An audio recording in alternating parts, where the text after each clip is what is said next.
record on this computer. Good morning. Morning. Hi, nice to see everybody. Nice to see you, Jennifer and Anne.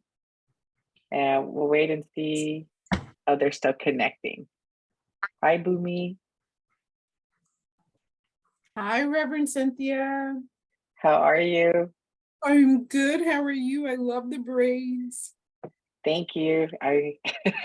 Yeah, I'm gonna be in the air or flying for almost 24 hours, right? So I was like, I don't want to worry about what my hair looks like in between. Looks good. Thank you. You're leaving today? I leave tomorrow morning, Oh, wow. Okay. and You have then 2 flights? it's like a three-leg flight for me. I fly from Las Vegas to Seattle, Seattle to Paris, Paris to Nice. So it's gonna take me a little while. Yeah. Nice. Those journey mercies, safe journeys. Thank you so much. Perfect time to chill, meditate. I love flights. There's nothing else to do than chilling out, reading. Exactly, right? But- I've got like 4 books, a bunch of stuff on audio. Yeah. Uh, I so feel- thank you guys so much for being here. Let me pray us in and then we'll get started. Okay. So I invite everyone to turn within and close your eyes for just a moment. And then let's start by taking in a deep breath.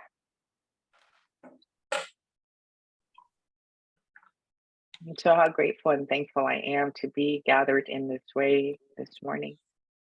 And grateful and thankful for all of the teachings that call us to them. And to know that there's only ever been one teaching expressing itself in many ways. And that is the truth that is the same yesterday, today, and forever. I'm grateful and thankful for all of the individuals that allowed it to be their mission here on earth to communicate and share these teachings and these truths so that we can discover what it means to be truly divine while having a physical human experience. What it means to let go of the ways in which we have misidentified because of our experiences and the grace that gets to be present. And what happens as we begin to remember our perfection, our divinity, that we are light, that we are energy, that we are love. And so I'm grateful and thankful for each individual that is here today, those that will be listening to the recording later on.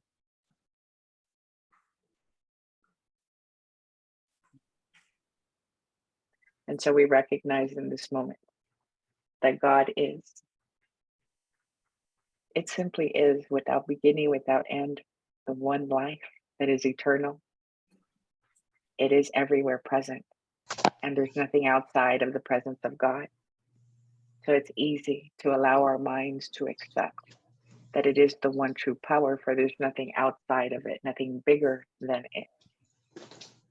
It is this love without limit, this love without condition, that loves us always, no matter what. It is the divine intelligence that maintains the order of the planet, that causes our hearts to beat, that causes the rose to blossom, the ebb and flow in the ocean, the smile on a child's face. It is truly that close to us. It is the divine intelligence within all of our cells. And then we're going to go through each kosha or layer or. Hold on just a moment. And so I'm grateful that we get to lean into this oneness, this eternal oneness with the presence of God. And so right where each one of us is, God is. It does the seeing through our eyes, the speaking through our lips, the loving through our hearts, what renders service through our hands. God is, we are, God is. And so I'm grateful and thankful for our time together today to know that we are held in a field of love, divine intelligence, grace, order, harmony, abundance, prosperity, joy, wisdom. We accept it all. We are receptive and open to receiving it more fully today than ever before, for we are its sacred vessel, the container through which all of these God qualities get to be poured into, and we get to share them out into the world through our individual lives, the way we love, the way we create, the way we serve. And so I'm blessing our time together, calling it good, healing, restorative, regenerative, calling it God. Thankful for it all, I release this word by saying, and so it is. Amen.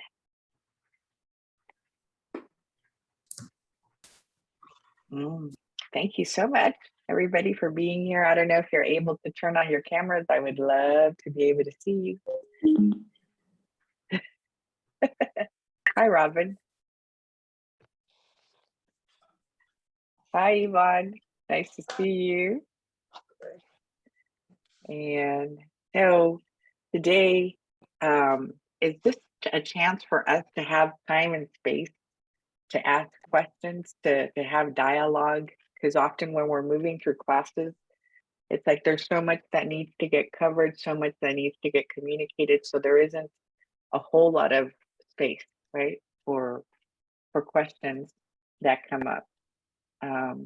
And for me, the way that I start to integrate things and they start to make more sense to me is when it's like I take the teachings and then I apply them in my day or in my life, and then I'm like, oh, that's how that works. So we want to take them beyond the intellect, right, and actually start to work with them on a regular basis. Because that book that Reverend Michael wrote, The Answer Is You, is like beyond true, right? Like people can share the teachings with us, but until we take it and go to work with it ourselves, it's like that's what our life has been waiting for you and me to show up for it. And there's nobody else that can do it for me other than Let me just me. back up a second. When I do yoga nidra, I sometimes will Hold on 1 second. come up with a different sankalpa every time I do it. Who's not muted? My mood, Hello? if I'm going through something or struggling with something, or I just need a certain kind of energy, I'll use a different one. But there's something really powerful when we cultivate one. Okay, found it. I was like, who's not muted? I hope she wasn't asking me a question. Did that sound like it was for us? Or like she was on a conversation? Okay. So where shall we begin? What kind of questions do you have? You can ask me anything. Nothing's off limits. I got a question. All righty. Okay, so I wrote mine down.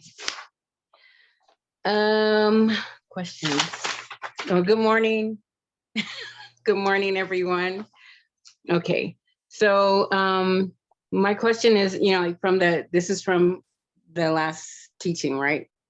Okay, so I know who Yeshua is. I don't know who the Yassims are or Mother Gaia.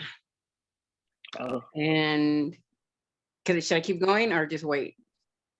Okay. Do you want me to answer that part first, or you want to? Okay. Yeah. Okay. So Yeshua, also known as Jesus, grew up. He was brought up by a community of individuals. Right. The community that brought him up were the males were the Essenes, and the females were known as the Magdalene. Oh, okay. Mm-hmm. I didn't know the names. So the Essenes were here like 900 years before Yeshua, but it had been prophesied to them that the Messiah was going to be coming. Right. So they were preparing the way all the way through for him to come and do what he was going to be here to do. And Mother Gaia is Earth, and she has a mother aspect to her. She's here to nurture humanity. I like that. Okay. Okay. Next question. Because I've been reading, I got the book when you and Reverend Cindy taught the class, and I read some of it, and then my son passed, and then I stopped. So I'm back at it, and I got a real good, more enlightenment. But I don't, and I just need to correlate this, I guess. I don't know, the breath and the spirit are one. That's what we learned from the last teaching. Yes. So if we're doing central breathing, right?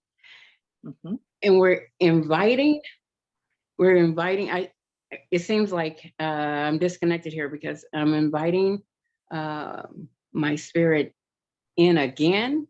Am I already here? I don't know. I don't understand what's happening, but something is happening though. I did it, but I don't get how it works. And I still get it to deeper degrees, even to like the point where I was sitting on that couch last night meditating before going to bed. And then I was looking at those images. I look at them often, right? And it's funny because over the years, I'm like watching them, and there's a point where I have no idea what the heck they're saying, right? And then as I sit there and look at them, I'm like, oh, like things start to make more sense to me over time. But Clarity. there's a clarity that starts to happen. Our consciousness is being cultivated over time, and we get what we are ready for along the way. But I will explain it to you as well. Let me grab some images. Hold on. Because that's why I made these posters in the first place, right? But can I So- just be clear? So Yeah. I get the process of it, but it's not making sense that if breath and spirit are the same, then Yes. I'm here already. So what am I inviting in? So breath and spirit are the same, and you're not even. Oh, okay. So let's see if this makes sense. And let me just mute. Okay. So we have a higher self, right? Mhm. And we have a body, and we Right. have breath.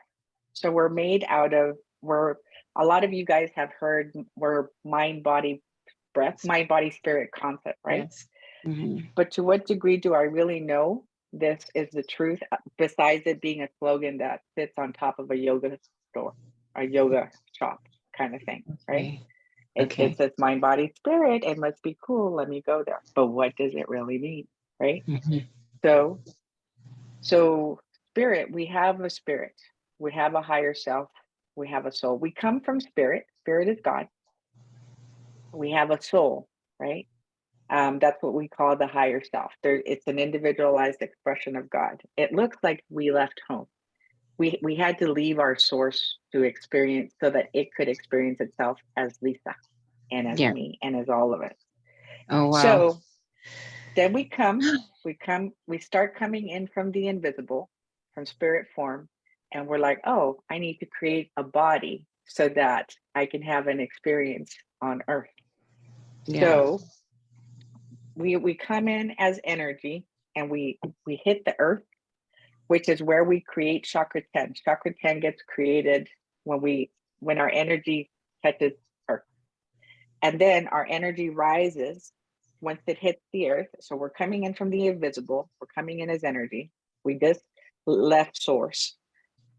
We make contact with earth, our energy then rises up, and it circles around and around and around. And in the middle of this toric field, you and I started to create the body that we were going to inhabit, right?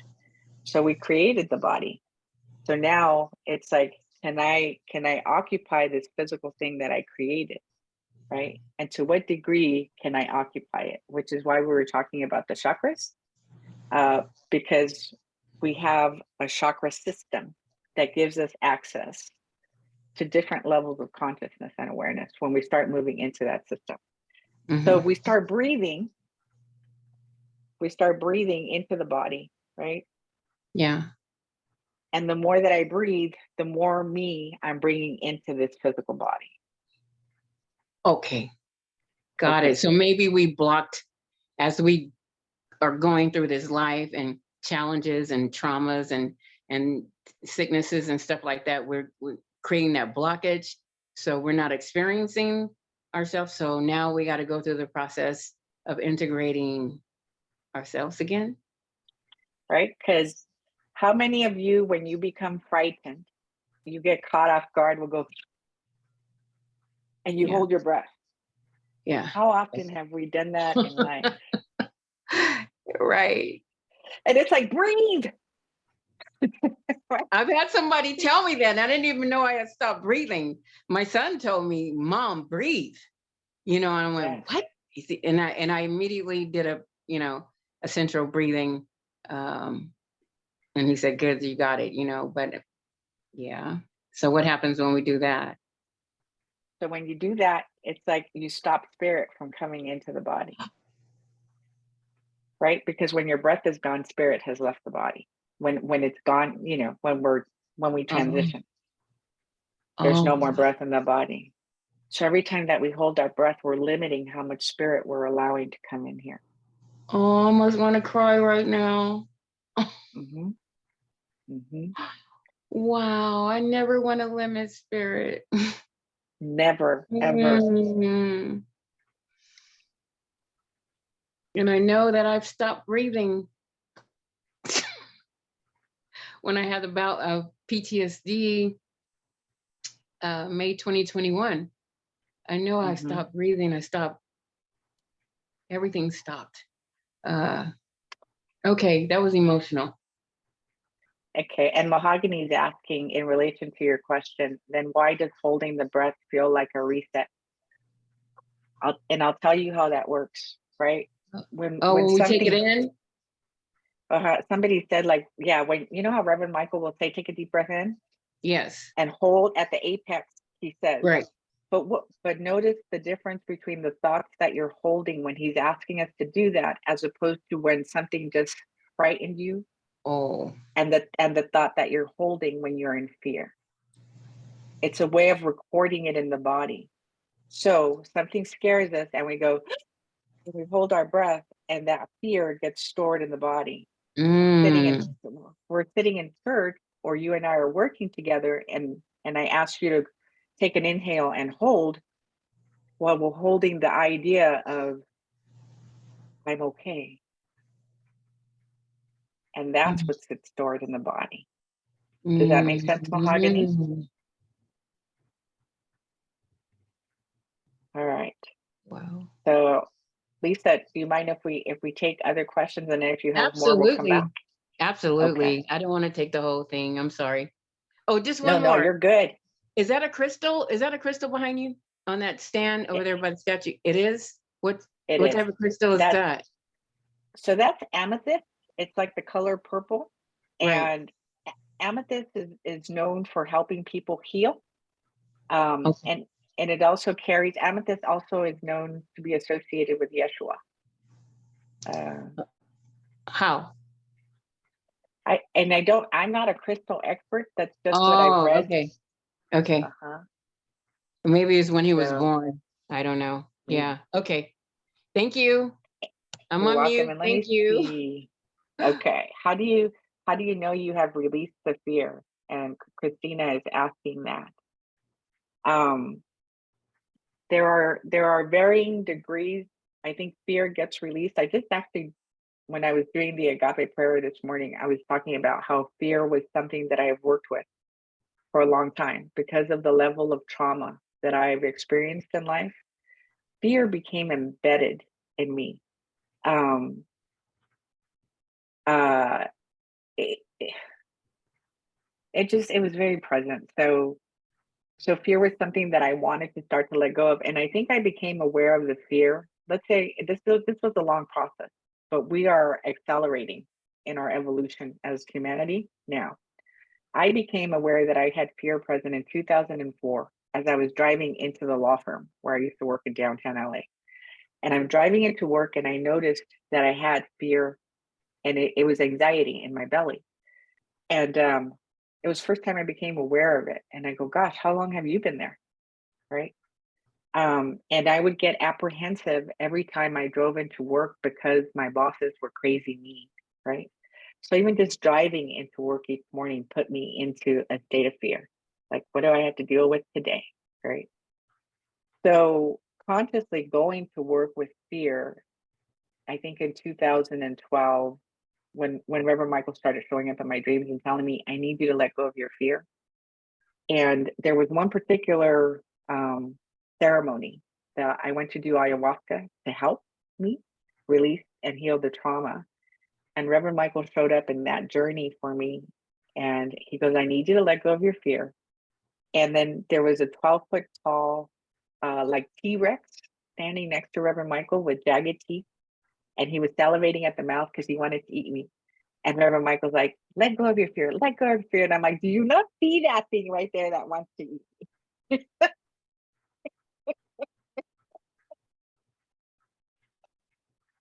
So during that particular experience in 2018, I think I was able to let go of fear a little more. And then there was another experience that I had in 2018 when I was with Dr. Sue in Cancun. And I was having vivid dreams, and my ex-husband that I had left 14 years ago showed up. And he used to instill a lot of fear in me too. He was physically abusive. I wasn't allowed to look at people when we went out in public. I had to walk with my head down. I wasn't allowed to have relationships with friends or family. So when I left him, and he had convinced me that I would never make it on my own, right? That I was too gullible, that the world was going to eat me up alive, because that's how controlling he was. So even leaving him in 2004 took a lot of courage. And now here he's showing up 14 years later while I'm at a spiritual retreat with Dr. Sue. And in my dream, there's a young girl that is approaching me. And she says, I have a secret to share with you. Can I trust you? And here comes my ex-husband. And he's like, you can't talk to her. And in the dream, I felt all this energy coming up like my central channel. And it took all the courage in the world to get that energy to come up and out of my throat. And I told him while I was shaking, you don't get to tell me who I can be friends with anymore. And when I did that, it was like he vibrated off the stage of my dream and he went behind the curtain. And then I went back to the little girl and I said, you can trust me with anything. So I've been working with letting go of the fear that's been embedded in myself in degrees over the years, to the point to where, you know, it's like when they said you need to sign up for ministerial studies, and I was like, oh, hell no. Like, I'm like, I don't like doing public speaking. I'm deathly afraid. When people look at me, it's like, oh my God, I want to faint. And Reverend Julie, my first class in ministerial studies, and freezing up on stage when it was my turn to say something, and her coming up to me and saying, I know that there's more to you, and I'm so tired of this version of you. And I was like, oh. And I was like, I'm gonna flunk out of ministerial studies because of my fear. And going home and crying. But learning to let it go, right, over the years. And now, like looking forward to interacting with people and sharing. And I think there's no more fear left. Right? I'm like, you tell me go here. God tells me go here, do this. I'm like, you got it. I will do it. So does that help with the fear? Like, how do you know when it's gone? Okay. Eileen? So the fear comes up, Mm-hmm. you acknowledge it and you breathe into it. That and I was sharing on the prayer this morning, right? Like during this process that I went through these last 90 days of not having the medicine and losing mobility in my hands. And there were times when I was deathly afraid of what was going to happen if I lost mobility. Like, would I be able to keep my commitments, show up for classes, do prayer, go to the talks? Am I going to be able to go to France with Dr. Sue? And beyond that. So there were times when I would be in the bathroom because it was private, and I would just cry, right? And I would talk to God, and God would say to me, beyond the doctors, beyond the medicine, beyond the nurses, beyond the insurance company, I need you to know that I'm your source. These are the ways in which I will give you what you need, but I need you to know that I'm your source. Lean into me. And it dissolved another level of fear that I was carrying around. Right? So whatever it is that we want to do in life, God is our source for our finances, for our health, for our joy, our creativity, anything and everything, right? Everything comes from it. So if an individual shows up in my life to help me, it's like I'm thankful for the yes, right? And the individual, and I know that it's God working through them. Does that help, Eileen? Yes, it does. Thank you. Okay. Jennifer, Good morning. good morning.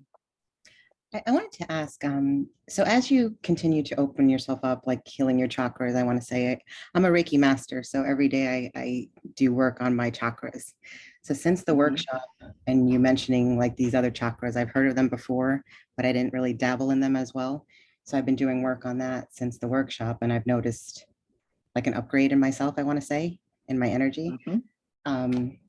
I did a session, a distant Reiki session with a client the other day, and she was having a lot of back pain. And I felt a lot of heat during that session, more heat than ever before. And then when I got the feedback from her, I think within like 2 hours, she was feeling like major relief, like very Wow. quickly. Yeah. And I was like, oh, because I felt like I'm feeling it now talking to you about it. So I felt that. So I've noticed I've been more sensitive. So I guess my question is, I guess, I don't know if you know, but how do you navigate that sensitivity that you're feeling? I'm feeling a lot of sensitivity to others' energy outside. And I often do a Mhm. protection thing on my own self, right? When I leave, when I'm out and about. Mhm. Now it seems like I need extra or something. And that was one of the things I think I used to work with, creating a protective bubble around myself. And at first, years ago, while I was still working at the law firm, and before I would walk into the law firm, right, I would see myself in like a white bubble of protection. And then when I came into these teachings, I realized that my power, my energy is constantly pouring down through me. And let me just give you like a visual. So that purple that's on the outside of the body, that energy is always coming in, as is the white, as is the gold. And that purple is actually referred to, I don't know if you guys have heard of the violet flame. No. So there's this thing called the violet fire, the violet flame, and this energy surrounds all of us. And that flame transmutes anything, unlike love, unlike light. So even just seeing, like visualizing, imagining yourself being surrounded in a 360-degree purple cascading waterfall of this energy. And not coming at it from fear, but making the subtle shift of, this is me, this is God, constantly. This is the way that I get to be here on this planet, constantly protected by spirit, right? But you're leaning into the love and the truth, as opposed to, I need to do it because I have to protect myself from something bad, Mm, right?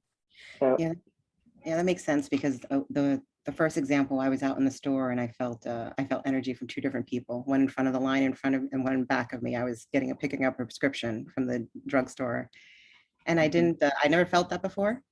But in the past, I think I would have been like, oh, what is this?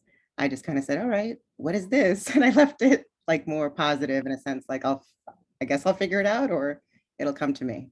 And I didn't, face it in that fear, scared of like, what is this? You know? because yeah, I mean, so many of us are sensitive and empathic, right? I know that I consciously took on things for family members when I was young, and I had no idea how detrimental that was to me or to another soul on their journey, trying to to save them from things. So now I just constantly like breathe in more of myself, see like this cascading, transmuting energy. And when I'm in their presence, whether I'm talking spirituality or not, and I tend not to speak spirituality with my family, I can have an effect, right? A good effect on them without interfering with their soul on their journey. So I love that, you being in the store, having a great effect on people without necessarily fixing anything for them. Mhm. Yeah. It's like they could use a blessing, so why not bestow one on them? Mhm. Yeah. And you're the blessing. Thank you. Rocking. And with regards to those other chakras, are you understanding the ones that you weren't familiar with before? Yeah, I am. It's just I literally hung that one of the diagrams that you sent. I hung it on my refrigerator because that's how I absorb things if I see it. So I'm looking at it Yes. every morning. It's there, and so I'm kind of dabbling into it a little bit more and understanding it. But I'm still getting used to them. And so everybody is pretty familiar with the seven chakras that are within the body temple, right? Like most people are familiar with that one. And so chakra 8 is 2 feet above your head, which is your life purpose. Chakra 9 is 4 feet above your head, which is your soul purpose.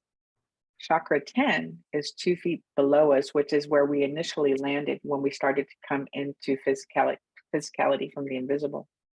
So our entire lives, all we're ever doing is navigating between chakra 9 and chakra 10 and monitoring how I steward the energy and how it's moving between these chakras. And then chakra 11 is located like in the palms of your hands and the soles of your feet, but also in your skin, because it's the electric body. So look at how I don't know if you could see, my hairs are standing up, right? When you get goosebumps, it's because of a feeling that you're feeling. So this is chakra 11 regulates your electric body. And it's also how you translate the energies. For example, when you were in the store, you pick up on how people might be feeling or their energy. Chakra 11 is the one that's telling you, hey, this is going on over here. This is going on over there, right? It's how you translate the energy. And then chakra 12 is like a 40-foot egg that's around us. And those of you that are like over 30 might remember Mork and Mindy. It's an old show from the 70s with Robin Williams. And he used to try, his spacecraft was an egg, right? So visualizing that egg, like a 40-foot egg, that is your chakra 12. And that is the last frontier. On the other side of the shell is where you're no longer physical and you go back to spirit. So the way that I work with chakra 12 is I'll breathe from my heart, from this physical heart that is here. And then I'll exhale out into chakra 12 and go beyond the edges of the eggshell.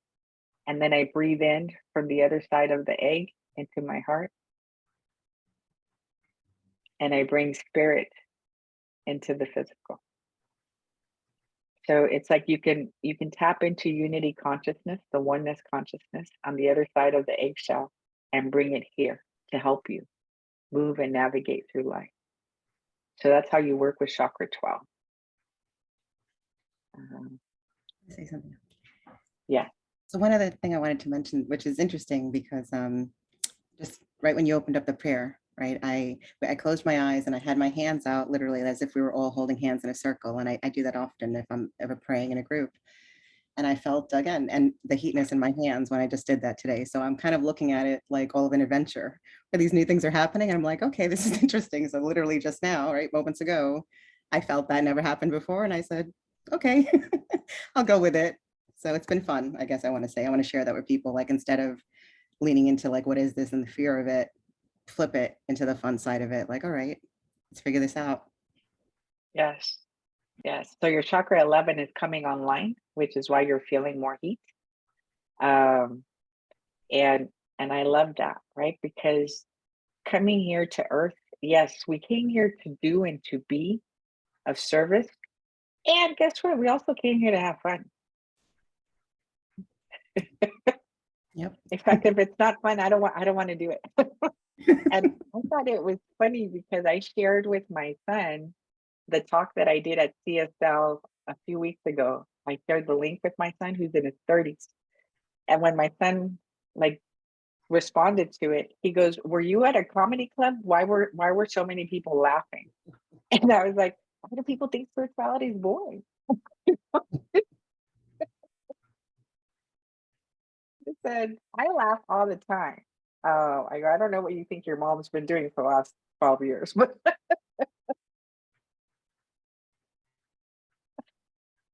oh my goodness, let me see what's in the chat. What was the teaching of the angels helping you shared this morning?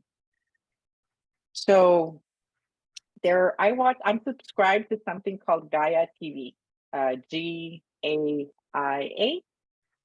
It's a monthly subscription. It's like $9 a month, I think, and I've had it for years. And they interview spiritual leaders, people of new thought. Greg Braden, Reverend Michael's on there, Dr. Sue's on there, and so many other people that I would probably never have heard of was it not for this channel. So there's a woman named Regina Meredith who has a show called Open Minds, and she was interviewing a woman, and I can't remember, her name may have been Belinda Womack, and apparently this woman has written books because she channels the 12 archangels. And in this recent interview, Belinda was saying how the angels are always on the other side of the veil, right? So in the invisible, so here's the physical, here's the invisible on this side, and they're always just on this side, and they can't come over here unless we ask for help, and then we have to surrender for the help when the help is given. But they can't intervene, right? And there hasn't been very many times when I've asked for help. The first time I asked for help, I was 12 and I had gotten hit by a car in my own driveway, and it had gone through my garage wall. So it had wedged itself into my garage, and I was stuck underneath it. And this car was the 1979 Coronado. So it was like a big Cadillac. It was one of those big cars, right? And at a certain point, I felt the weight of the car pushing down on my lungs, and I couldn't breathe anymore. And I remember saying, now would be a good time to ask for help. So I remember I had failed catechism for 7 years at that point because I wasn't interested in what they had to teach. And I always failed because I couldn't memorize the Our Father, the Hail Mary. And in that moment, from underneath the car, as I was looking out into the driveway, and it was very calm, very still. I was like, Our Father who art in heaven, hallowed be thy name. The kingdom come, there will be in it. So the prayer came out, that one came out, the Hail Mary came out. And I was like, oh, you knew it all along. But that was me asking for help, right? So there was nobody around. I think my mom was in the house trying to call 911. And I felt the car lift, and I felt air come into my lungs. And I couldn't see anybody, but I knew that the angels came from the other side of the veil to help.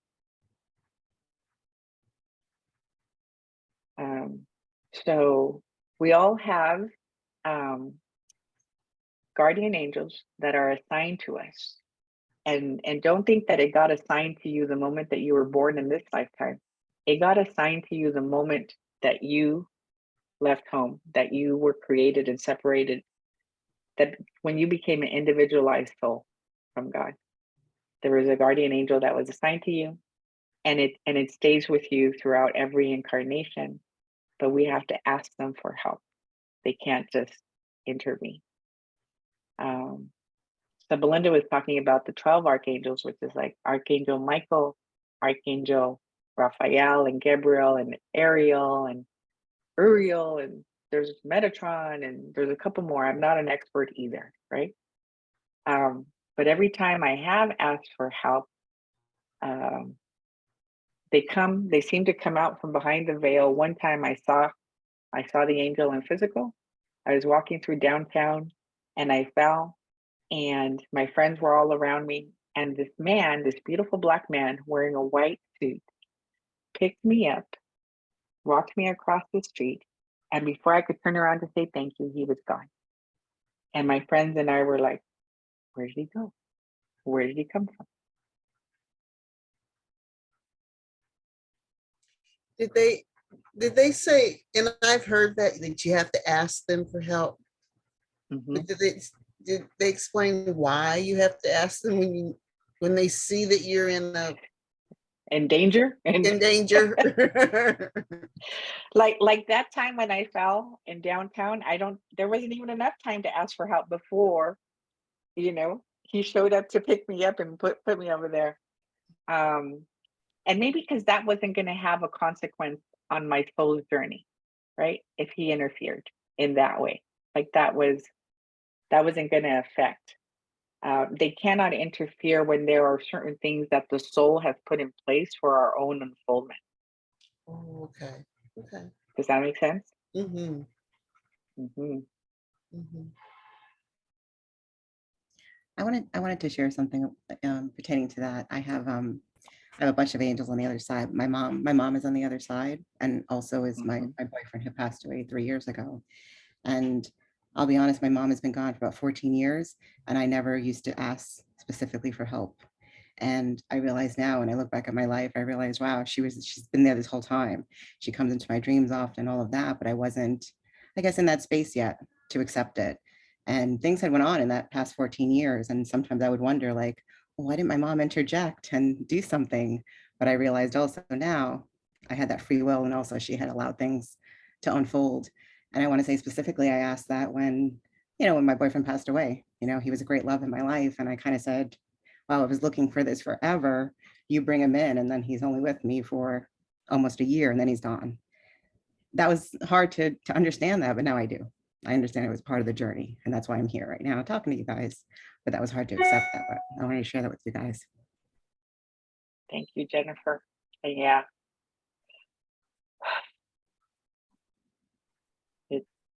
This part of the teachings of these teachings is learning how not to resist life, right? Which is a tall order, because there are levels of difficulty that are just beyond what's doable. Sometimes it feels like, right? And so many of these experiences cause us to discover the power within, the truth about God. And I think that that's what everything is designed to do, is to bring us back home. Every single experience, to the truth. And sometimes we have these people that play these roles, right? And their presence may be short in our lives, but they love us so much that they volunteer to play that role for us.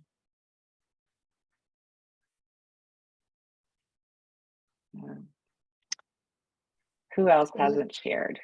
Reverend, Lisa? oh, Yeah, yeah. go ahead, Lisa. I have a really important question, and I know I have to schedule with you. I hope, did you get my email? I did, yes. Yes. Okay, I have to schedule with you. But the thing of it is that I did come here as a level 10. So throughout the years, I keep going through multiple things. And at first, before knowing this, I felt like, oh, something's trying to take me out. And I keep fighting, keep fighting to conquer it, right? Yes. And it never ceased. And I really don't quite get it. If you can elaborate a little more on coming here as a level 10. I'm glad you asked that, Lisa. So I want to do an exercise with you guys. Some of you did it at the workshop, but it's an exercise that we can do multiple times, and it helps us understand the bus stop as a concept, right? The Dr. Sue describes the bus stop conversation as the order that we put in at the cosmic bus stop before we come into physical form. So let's say that all of us are at the bus stop and we're talking, and I'm like, hey, what are you going to be up to in this lifetime when you go to Earth? And you're like, I wanna know how it is to love unconditionally without condition. What does that really feel like? What does that mean? And I'm like, God, that's a good one. And they're like, and you'll ask me, like, what are you going to be up to? And I'm like, I've always wanted to experience my power and my courage and my strength. And you're like, oh, that's really cool.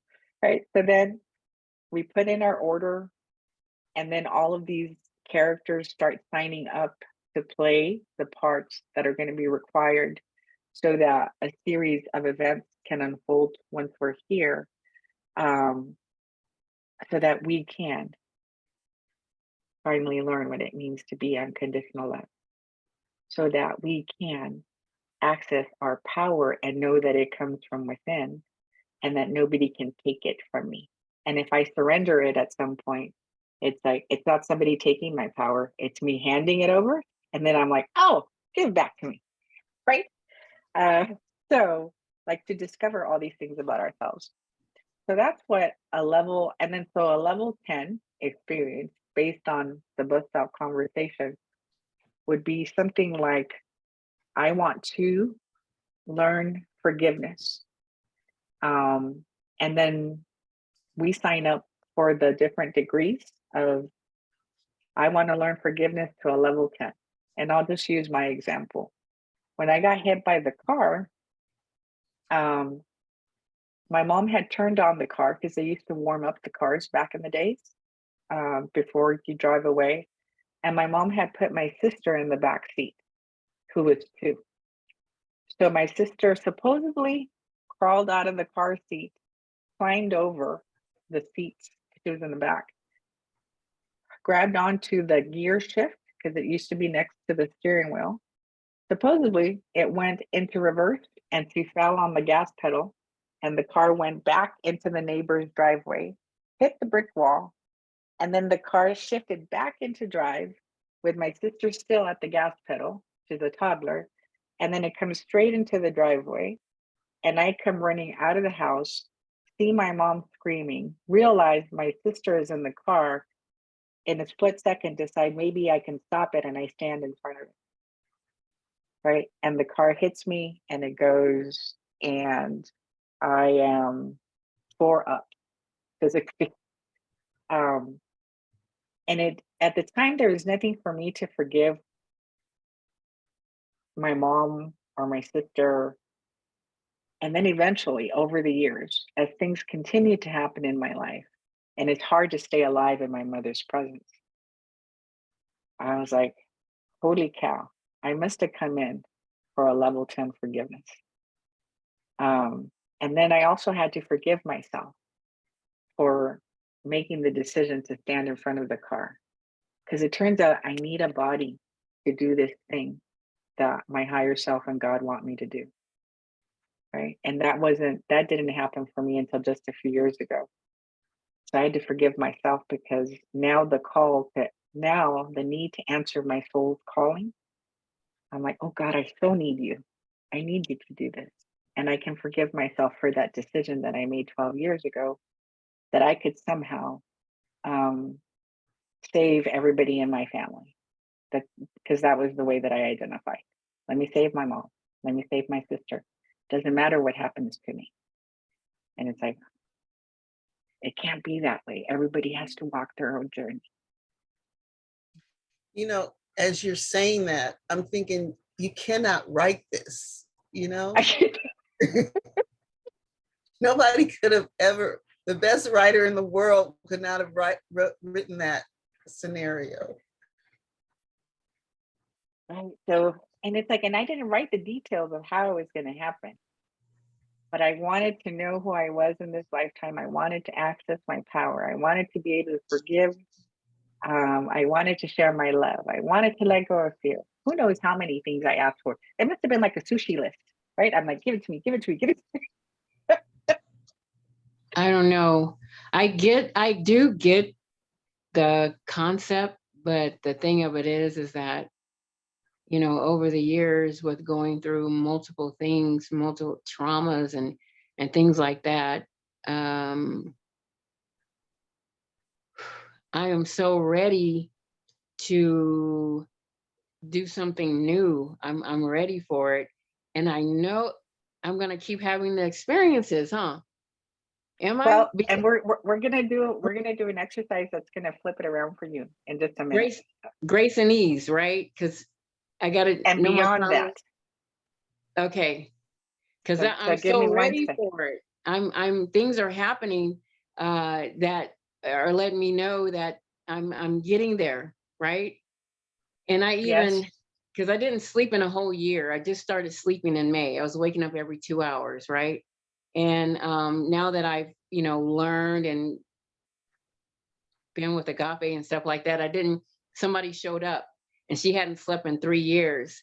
So I shared, and I just read this from you, and she showed up. I shared. I did not go over there and lay hands and pray like she wanted me to, because she knew that I had a blessing, because I'm sleeping now, right? So I just text her. And said a little bit, because they're not there. They're not there spiritually, just in the Christian church.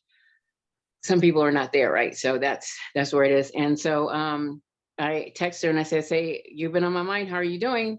And she said, "I've been sleeping for 5 hours every single day. This is a miracle." And she hasn't slept in 3 years. So I get how sharing when people show up. So thank you. I just wanted to share that. I'm excited. Now I'm You having are. There you go.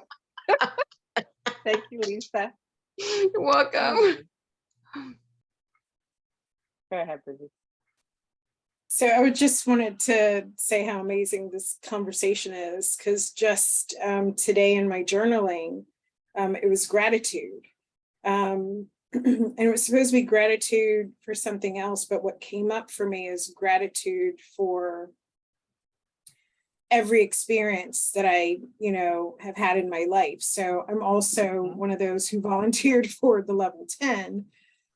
So specific people who have just done the ugliest, the worst to me, came up, and I'm like, okay. So I went into gratitude for them. And what I recognize is they taught me how powerful I am.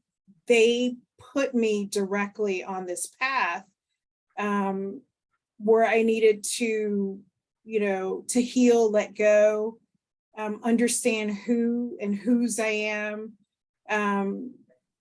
to really, the words I wrote, and I've never wrote this word before in my life, but they really yoked me to God in a way that I've never saw myself before. I know that God and I are one, but the experience that both of them taught me, and it was separate traumas at different times that I went through with these two people, that caused so much havoc in my whole life, just felt like it was completely falling apart.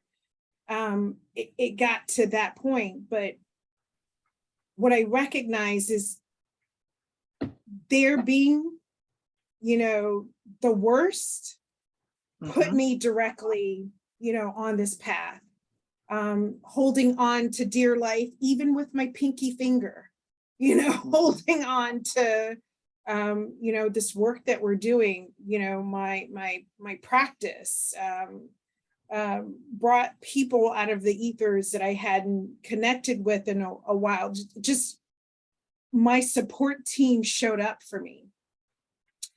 But as I'm being in gratitude for all of them, for the first time in my life, because I've done forgiveness work around them, so I've done my forgiveness work, and every time they come up, I forgive, because I understand that, I cast them in this role. But for the first time today, what happened was I recognized to play that role so perfectly and so well, I wanted God to bless them. Because to show up as that kind of evil, you deserve some good in your life. So I'm like, Right? oh my God, for someone to like show up in that way so horribly. Oh my goodness, bless them. So there was just like this rush and this release that happened in all my years of forgiveness work. That's never happened to me.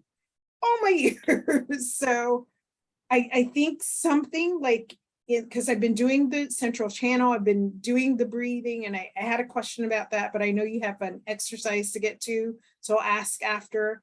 But like stuff is happening, and there's a recognition of falling into, again, my power, who and whose I am, or not a falling into, but a rising into my power, I should say. That feels better. Yeah. But yeah, like there's no mistake that this conversation is happening. And it's not like we can go from A to Z in our forgiveness work and want to get to the point where we can bless the perpetrators, right? Prematurely, you can't. It's like trying to take a cake out of the oven before it's fully cooked and enjoying it. You can't, right? Right. So there really is a divine timing to everything. There is a marinating of the consciousness. It has to sit in it long enough for it to become integrated to where we can arrive at this place of, when it says in the Bible, like, pray for your loved ones and your enemies, right? Your enemy. That's why, because there's only, and we hear this all the time, right? There's only one of us. And it's like, what does that really mean? And what it really means is that there was one source, God, and then aspects of it became individualized, but we all come from the same place, right? So that's what it's meant by there's only one of us, because we all came from the same source. And a lot of us that are in these teachings, we find it easier to love the people that are good. And we say that we want to know the truth and we want to walk in truth, but there are some people that are just so bad, right? It's like they don't deserve my love. And we can't have it both ways. There's only one truth, right? So then how much work do I have to do on my consciousness so that I stop excluding people from my love? And that's the time and how it walks itself out that allows you to arrive at where you're at right now and what's happening. Thank you. So beautiful work, Bumi. Beautiful work. Yolanda. Hey, Cynthia. Hi. I'm not doing video today. I have a swollen face. I'm recovering from some dental work. So, Okay. I guess, man, this conversation is, yeah, I don't really actually know what my question is anymore. But yeah, I have two ideas floating around. One is what's been coming up for me for many, many months and seems to still be there is trust. Like, how do you build this trust that, I mean, I guess it would be easier for someone that has had a spiritual foundation, but how do you build the trust that life is happening for you, that everything that is happening is in my favor? That's, and I guess that's part of what we're talking about. Mhm. Does it come organically? Like, how does that happen? And I want to say, go ahead. Yeah, that's the first part of my, I guess, question, is building the trust that you talk like I want that, as someone else said, that I want that grace and ease, fine. Like I want life to be good. And how do I trust that what I'm going through is leading good. there? And what you said in the beginning of the call about not resisting life, Mhm. how does all that fit together in building trust? So, so as life is showing up, right? We have the knee-jerk reaction of, this is not what I want. It's making me feel uncomfortable. How do I get as far away from this experience that's happening? My mind kicks into high gear and it's like, I'm gonna fix this. I'm gonna make it stop. And then this tremendous uh, intelligence and love that is God might show up and say, I'm going to keep you from moving. You're going to lose mobility in your body and you're going to sit still and you're going to stop thinking and you're going to listen to me, is how it's happening for me, right? But we don't have to go, and it's funny, right? Because I say ease and grace. And even though my lessons are still coming, and I don't think people would say that that was easy and graceful. They've still been challenging, but it was the first time that I've gone through this level of difficulty, and I've gone through difficult experiences for a long time, but it's the first time where it felt like grace was really present, more so than before. And to the degree that it could feel somewhat easy, that was there, right? Because it's like God was trying to get my attention and it's telling me, you still seem to think that it's the medicine that makes you better. You still seem to think that it's the doctor that's providing you with something. You still seem to think that you know better, that your small, limited human mind knows better, and that you can control this thing. Sit down. Hey, thinking, let me take care of you. And here comes my husband. What shall I cook for you today? Do you have clothes that needs to be washed? Let me drive you to the doctor. People reaching out to me and saying, how can I hold you in prayer?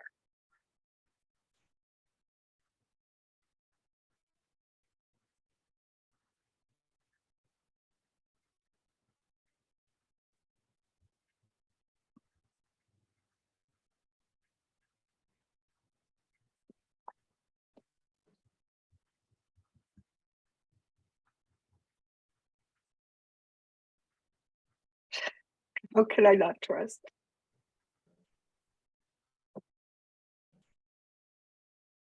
I don't know. I wasn't given a formula, but that's how it's happening for me. And that's what life is up to with all. There's not a truth for me and a truth for you. There's only one truth.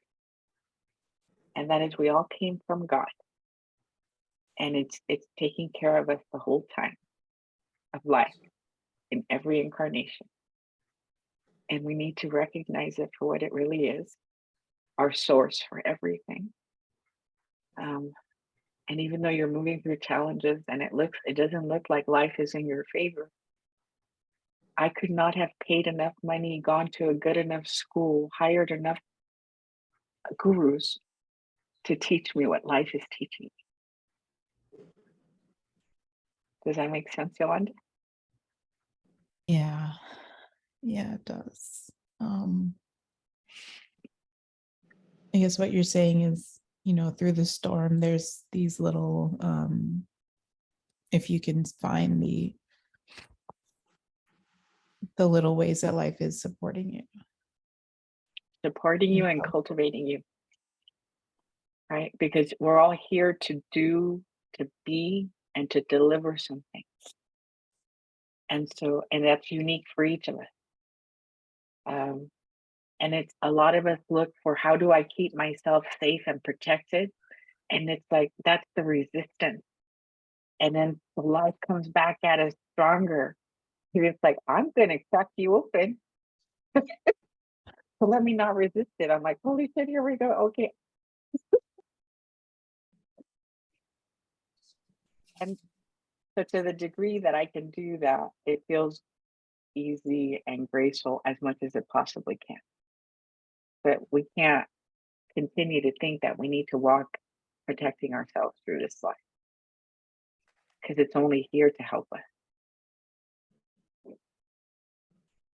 Yeah. Thank you. You're welcome. Thank Cynthia. you. And it's funny, like I don't even know, right, to the extent of what it is that I'm getting from the experiences, but I'm like catching it more and more as you ask me questions. So thank you. Thank you.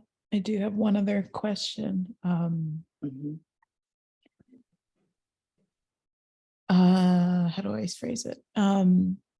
So when you are noticing like different beliefs, thoughts, belief systems and different ways of being, maybe self-sabotaging ways of being that from traumas or whatever life experiences up to this point, starting to reveal more and more. Mhm. I get that it's probably things that are ready to leave. Yeah. But how does Dr. Sue, like, how does this work address beliefs? I believe she, like, I've heard, I don't know where, her say something about like comparing it to, out there's all this in personal development, there's all this stuff about changing beliefs and limiting beliefs and identifying them one by one. And like, it just is so much hard work. Like, and I've done a lot of that work in the past, like affirmations and all this stuff to like try and tackle Mhm. individual beliefs. And nothing seems to stick really.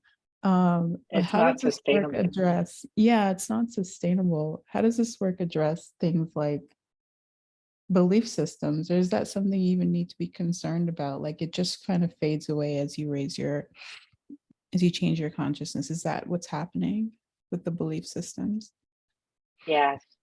There are things, there are beliefs that get created and subscribed to and adopted by us as we're moving from infancy through childhood, adolescence, and adulthood. And so then we arrive at a place like this where I'm like, holy cow, I have this belief, and is it even mine? Or was it something that I just took and accepted as my own because that's how my parents saw it? That's how my family functioned. So then we start to realize that there's so many things that we accepted as truth and reality just because we grew up in the environment. It was what we saw. It was normal, natural. So then I'm like, okay, so then there are some beliefs that I can let go of more easily because they just don't they start not to make sense anymore, right? So let me see. A belief of unworthiness was a big one. That was a difficult one because I had heard all along, from like I was with my husband for like 18 years, and he always said, I didn't fight back, and I would let him hit me because I had already believed before I arrived to him at 15 that somehow there was something wrong with me, that I wasn't good enough, or I didn't deserve joy and happiness, right? I had experienced that as a child, and then I met him. And so it continued. This belief kept playing out in my life based on my subscription to my not deserving, right? It's like everybody else needs to be okay except for me, was the belief. And how did that get implanted? Probably I was the oldest of the three. My mom was like, take care of your brother and sister, take care of me, even, right? So everybody else's needs came first. Deep, deep, hard belief. How the heck am I going to get rid of that one? And then I come to Agape, and people are saying you're perfect, whole, and complete. And I was like, "Eesh, maybe that's true about other people, but it's probably not true about me." Right? Mhm. So then working with the belief long enough, and then starting to work with practitioners who knew the truth about me.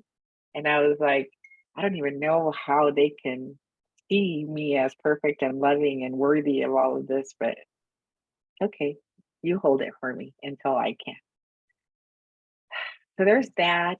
And then there were experiences that I've had over the years where I was just it was beginning to be revealed to me, right? That I was worthy of love. And then I was worthy of my own love. So this is just a long way of saying of like, it might take us a long time to undo these beliefs. And it's going to take as long as it's going to take. And then one day you're going to look back and you're going to scan yourself and you're going to be like, thank God that one's gone. Because now I can live as the truth of who I am. And you're going to know what to do and how to work with it, because everything that we need shows up along the way. And everybody that needs to hold you, like as a practitioner and as a minister that has gone through this herself and knows the truth about her, then I can hold that truth about you. And that is one of the most powerful things that gets to happen here on the planet, is that people hold a space for you to walk into yourself. Because if I'm holding the idea that you're horrible, that you're never amount to anything, guess what? I'm chaining you to that reality, right? And then you have more to fight against to find the truth of who you are. But when there are people on the planet that know the truth about each and every single one of us, and that's the space that's being held, it's easier to walk through the journey of unfolding, letting go of belief systems that are not true, like taking off garments that eventually reveal the truth of who you are. And that's the space that you are being held in, Yolanda. I can't do the walking for you, but I can hold you in the truth of what is already so, as you start to shed these garments of beliefs that are not true. Mhm. So it happens organically. It does. Yeah. And that's the only way that it can be embodied and integrated, right? So I could go to a Tony Robbins event, Mhm. right, and come out high, energetically high, and Mhm. and then in a few days I'm back to the low. Mhm. Yeah. This has to happen internally. It needs to get integrated and it needs to be embodied in order for it to remain and be sustainable. And at a certain point that you don't even have to sustain it, it just is, and it starts carrying you through life. Right. Okay. Thank you. You're welcome. Who else? So, okay, let's do the exercise, yes? All right, so if you guys can grab a piece of paper and a pen, and then why don't we take like a few minutes just to go to the restroom, grab some water, and then come back. Let me pause the recording.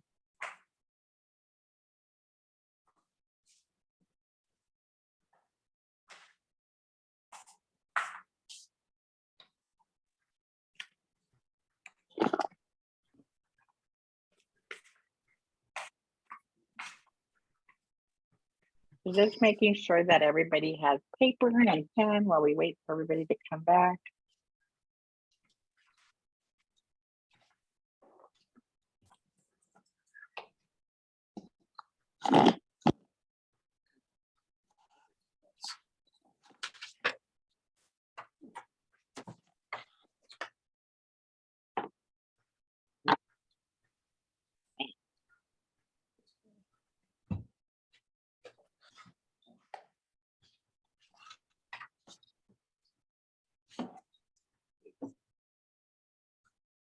All right, so some of you did this exercise when we did the chakra workshop, but like I said, you cannot do this exercise enough.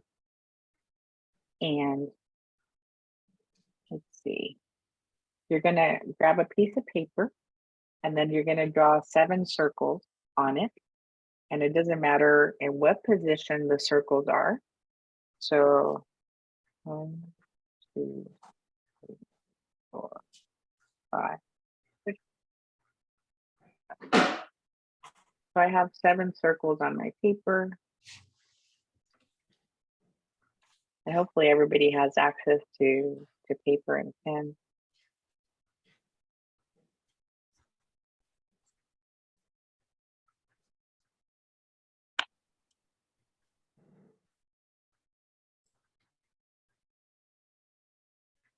And then once you've done that, I'm going to ask you to put in these circles a word that is representative for an experience or a situation that you've had that was either A, challenging, or B, life-changing because of how good it was. So if you could make half of what you fill in, half of what you put down, the challenging ones, and then the other half can be the great ones, right? The ones that like meeting Reverend Michael for me was like one of those life-changing things. And let's say that one of the difficult things was the autoimmune condition that I've had. So, and let me find some music to play for you while you're doing this.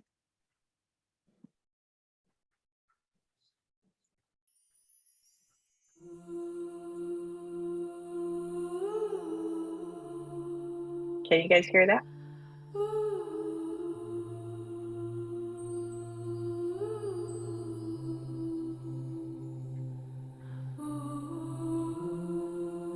Who is it? Her name is Alexia Chaloun. I'll type her name in the chat. Would you repeat? Because it cut off my side, so it's really challenging. Hold on 1 second. Say that again, Anne. Yeah, would you repeat, please? For some reason, it cut on my end, at least. Okay. Like the challenging, difficult things, and then the positive blessings. Right? Correct. Yeah. Yes. So you have 7 circles and it's half of one and half of the other, right? As you're doing this. Thank you. Okay. And The power of now is here now. The power of you, me, is here to create magic on earth. The power of love is here now. The power of now is here now. The power of you and me is here to create magic on earth. Power of love is here now. Power of now is here now. Power of you and me is here to create magic on earth. Power of love is here now. Power of now is here now. Power of you and me is here to create magic on earth. Let the water wash away your tears. Let the fire burn away your fears.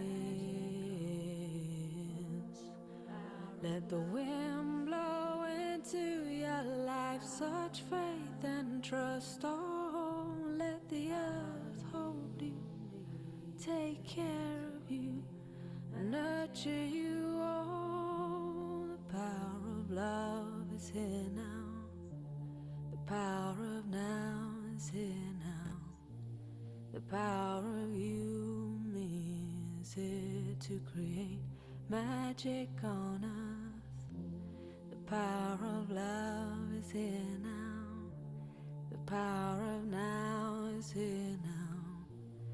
back. Okay. And then has everybody filled in their 7? Okay, it looks like we still have a few more people.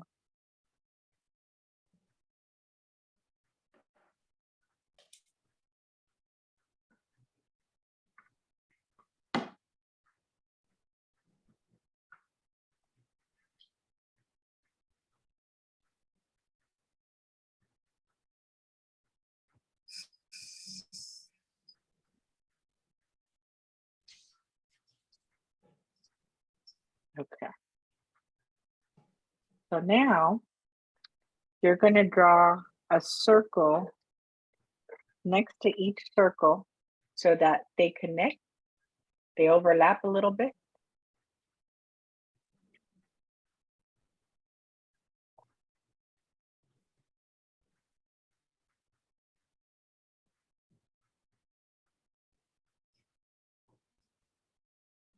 So that it has like this little space right where they're connecting.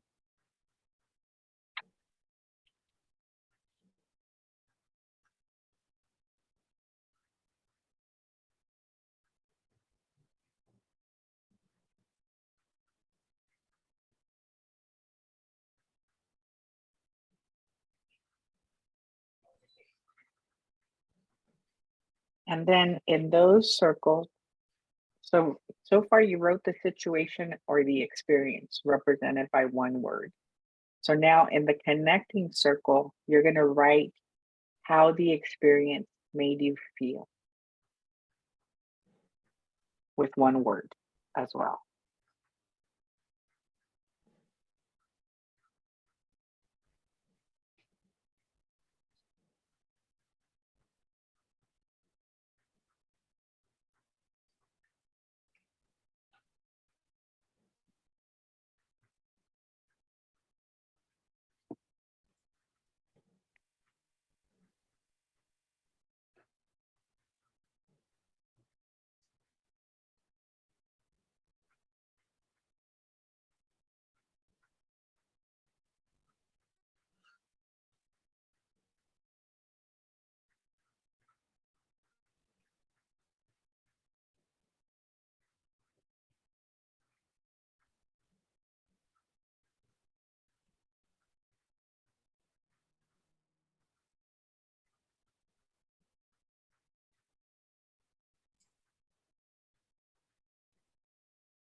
Okay.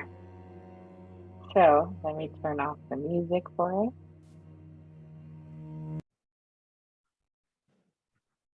Okay. So this is in regards to the bus stop. And the bus stop is a difficult concept to get when we're coming at it from only one perspective. Like there's no way that I could have orchestrated, ordered, or wanted in any way the difficulties, the challenges, and the experiences, right? That somehow rubs the soul in a way that just doesn't feel quite right. So this is an invitation for us to look at the bus stop from a different perspective. And we think that it's the experiences that cause us to feel this way. And this exercise is called Circle of Feeling. But I want you to look at the feeling that was generated by the experience, and then know that those are the things that you came here to master. Does that help you see the bus stop from a different perspective? So if you're looking at your circle and there was an experience that generated fear, for example, know that it's the fear that you came here to master. And it wasn't the experience that generated the feeling. It was the fact that you wanted to come here to master fear, and then the experience was generated. Does that help you switch the bus stop? So look at all the various things, looking at your feelings, look at all the ways, all the things that you came here to master. And this is only a fraction, right, of the things that you came here to master in this life. But let's do some sharing, because as we give voice to these understandings, these realizations, then they get integrated and they become embodied and they become a part of you, and nobody can take it away from you. So I'm going to invite you to share. Anne? Yeah,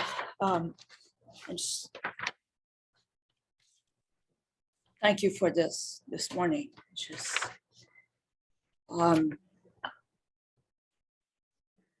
I didn't speak yet because I'm just crying this morning. So I don't do in groups normally. Thank you so much for all sharing so authentically.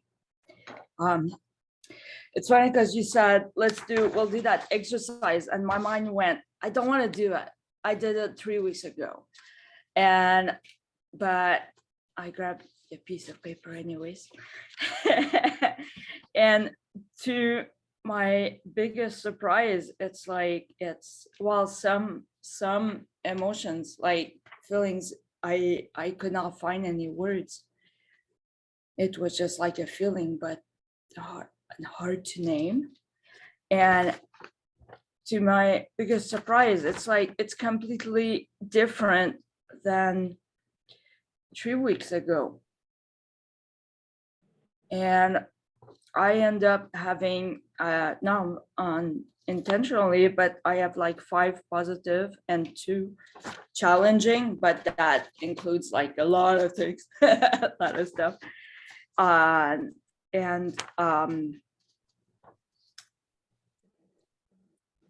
Like it's like I keep hearing people saying, oh, I'm thankful for my difficult experiences. And I had that coming into my mind the last couple of days, and I was like, okay, I don't get it, but I'm willing to understand what it means, what that experience, what the heck people, how the heck people can be thankful for difficult experiences. Because I still, a part of me that is not the real me, was like holding on to, well, I'm limited in my life in this aspect, and financial and this and that, because of I did that goof, I let go of my house and the market crash and this and that, and seeing myself limited. But what holds on to doubt is not the truth of who I am. It's just keeping me into illusion, and and anyways, so but what came up for me this morning, it's all like in the challenging, it's like I felt despair. I felt that life was not supporting me. And then in positive, what came true and is oneness and light and hope, So you came to realize that the front side of despair is unwavering hope and trust. And you came to master the oneness and the light in this incarnation. All of the things that are on that paper are what you came to gain mastery over.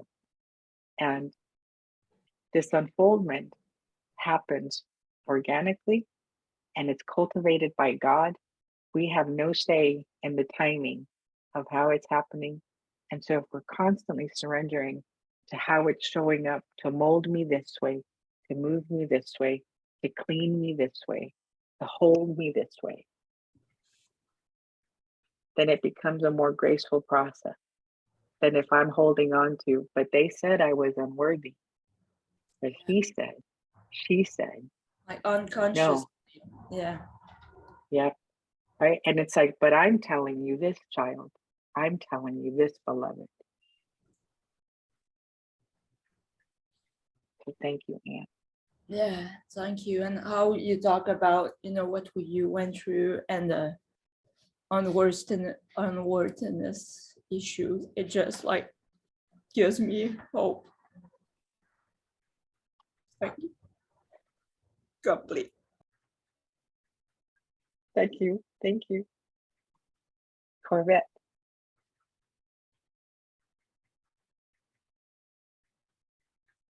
Good morning, everybody. Good morning. Good morning. I'm off camera today because I'm not camera ready, but I'm showing up. I had thank you for this session. It's as you talked about the exercise, and I realized it was a repeat of what we did in the workshop 3 weeks ago. I did my circles, and I was curious as to how it would be, if it would be different from what I did the first time. And I hope everybody else has their paper, because I dug for my paper, without looking at it. I did whatever came to mind as the circles that I needed to draw today. And I was real excited and curious to see what came through today. And I had 3 circles of challenges.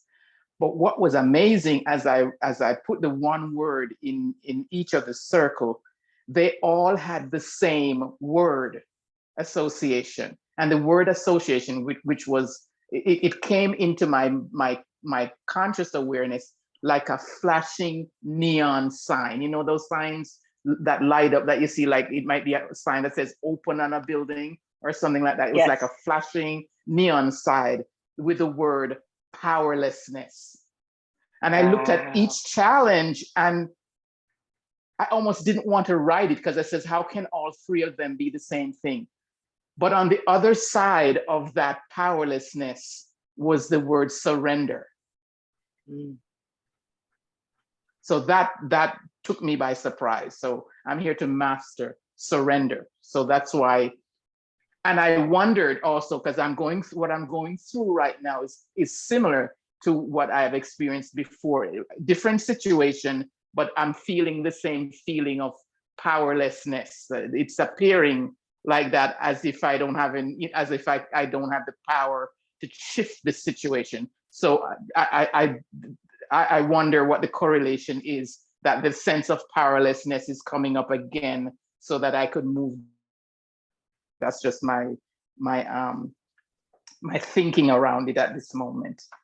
And then the Yeah. other 4 were pleasant, uplifting, and a couple of them came before as I looked at in a different way. Like I had on the first paper, I had my children and it represented growth then. But in this circle on this one, I have giving birth 3 times. I have 3 children, and the word association is blessed. And then another experience that I did a radio program years ago, and I had that represents the word was on purpose. The word for it today is on purpose. And then another circle was my mom. My mom was very influential in helping me raise my children when they were very young, and the word supported. And then I went back to school in really late in life when I was about 53 and graduated with my first bachelor's degree. And I felt accomplished then. The word was accomplished then. So the exciting part for me with this is that I'm seeing that each time that I do, and this is the second time so far, each time it's like an onion that you're peeling off layers. So each time that I do it, something new is being revealed. And I'm kind of excited about that. I love it. I love it. I love it. And part of what is like making its way into my awareness right now to share with you is that it's not about making lemonade out of lemons when we have difficult challenges in our life. That's still backside of the model thinking, which is what these teachings are about. How do I get from the backside to the front side?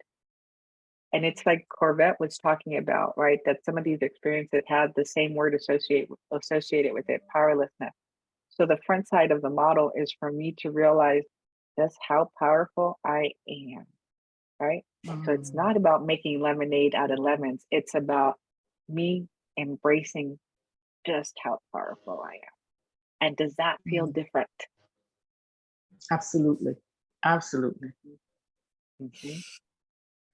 Thank you so much. It's interesting that you talk that it's bringing up the feeling, because I think for me, intellectually, I kind of move through each situation and affirm my way out of it or affirm my way through it, and kind of don't spend any time or enough time acknowledging the sadness or the grief or whatever this, or identifying what the feeling is, because I kind of sometimes do spiritual bypass.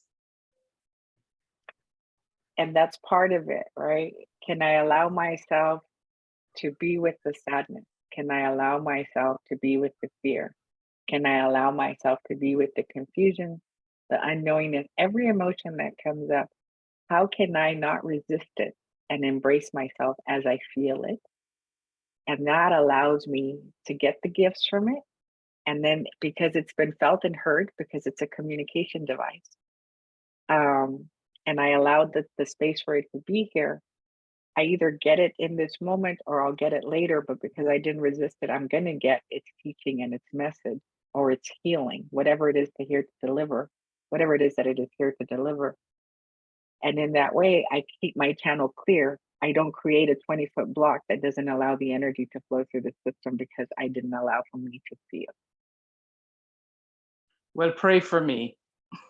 because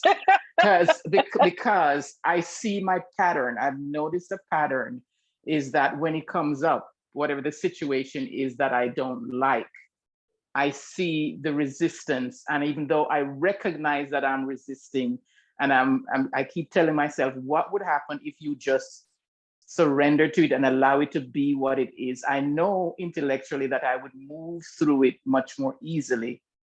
But how do I make this easier on myself without judgment? I find that I want it to be different. Like you mentioned this morning, the prayer session, that you're kicking and screaming. You were talking about me.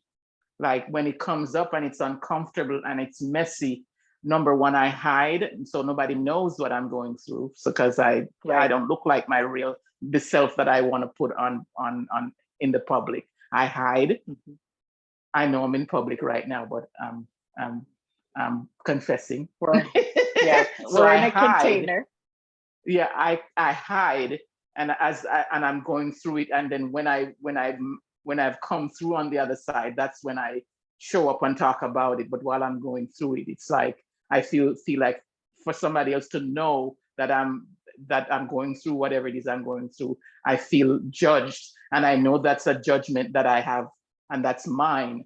But that's the way I feel. Even to talk to somebody like you, Reverend, I just go through my head with all of this conversation and just don't get there, because I don't want to be seen just from the space of whatever is going on right now. I want you to know that really, this is not who I really am, you know.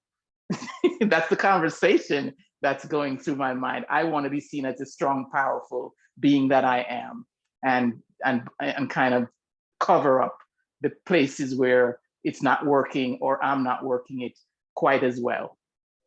So how do you deal with that? So even I am you. I have been you. It's through this last experience of the last 90 days that I allowed myself to be more vulnerable, right? And it's even right now in sharing with you guys and allowing you to see me cry and letting you know that I too go through difficulties in my life.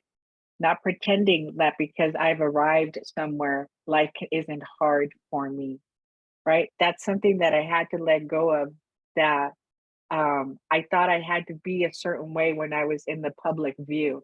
And it's like, no, share with them how life really is. Share with them how you're moving through it. Share with them when you're afraid. Share with them that you allow yourself to cry. Share with them how you lean into them or you ask for help when you need it. Because that's the only way we're going to do this thing authentically, without pretending to be something that we're not. And then it's going to have the full maximum effect on us. And then I arrive at a place where I'm like, people say, God, I like the way that you teach. God, I like the way that you share. And all I can say is, well, my vulnerability is my superpower to reach people. Amen. Amen.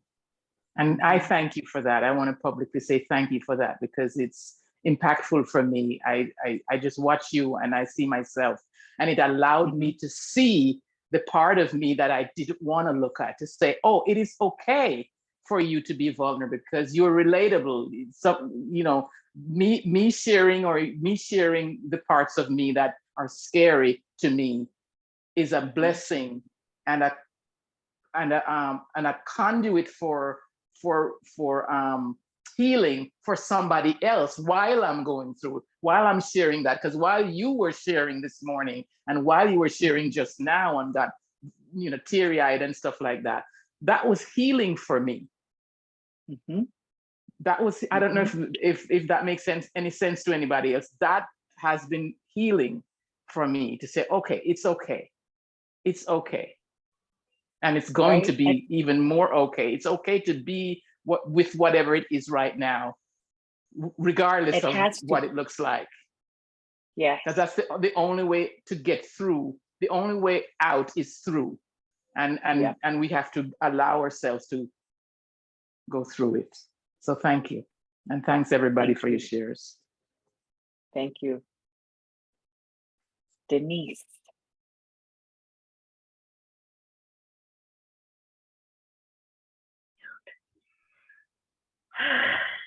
Hello. Hello. Oh my goodness. I just felt led by the Spirit to share, even in the midst of not knowing what I was supposed to share. But when I took the workshop originally, I was traveling. And the reason that I was traveling is that I had gone through, I feel like I had graduated from a really challenging season in my life. I had been a part of a work community that I felt that I was led there to be a conduit, to be a beneficial presence. But it was probably the most miserable time of my life. And I don't think I've ever been more miserable. And I've been, you know, I'm 63 years old. So of course, I've had my fair share of experiences, and that all of them have been good. And I heard you, and I had saw you, during prayer time. And whenever I would put a prayer request in or I'd say something, you would say something that was so impactful. And even though I didn't have the money per se to do the workshop, I was like, I have to be there. And that whole experience, when I first did this exercise, I can't even tell you what was on the circle, because I had been fired from that particular job, and I was traveling to my family, and I was like, oh gosh, the seminar, the workshop is today. There's no way I'm going to be able to go. Where I can't go. I'm not going to be able to do it. Where can I go? And it was like Spirit just said, just go get a coffee and sit in your car somewhere and just go do it, right? So yet then I was in my car. So I just did it, and I felt like, I can't put the words on it, but it was so impactful. Like during that, I felt like I graduated, because even though it was such a miserable time, like I didn't play the blame game every day. I wasn't the victim every day. It wasn't a bad experience every day. I was like, I know I'm here for a reason. And I know this is God. I know this is part of my process. So let it be. And I felt like when I got fired, I wanted to quit so many times.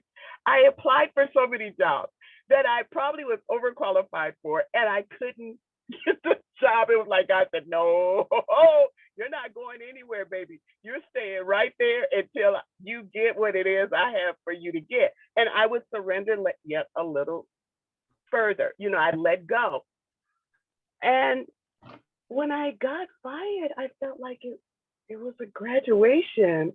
Like, okay, I did it. I passed, like, okay, I can go on to the next phase of my life. But it was bittersweet, who wants to get fired, even though you hate it, all in crazy in my head. But I'm here today doing this exercise, and I have a new job that it's like night and day. This is my first week, and oh my goodness.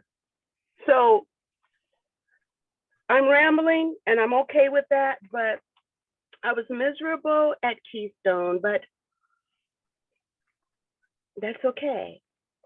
While I was at Keystone, I was sober for like over 100 days, because I knew I had to stop drinking, because if I didn't, I was going to drink myself to death, because that was my way of coping.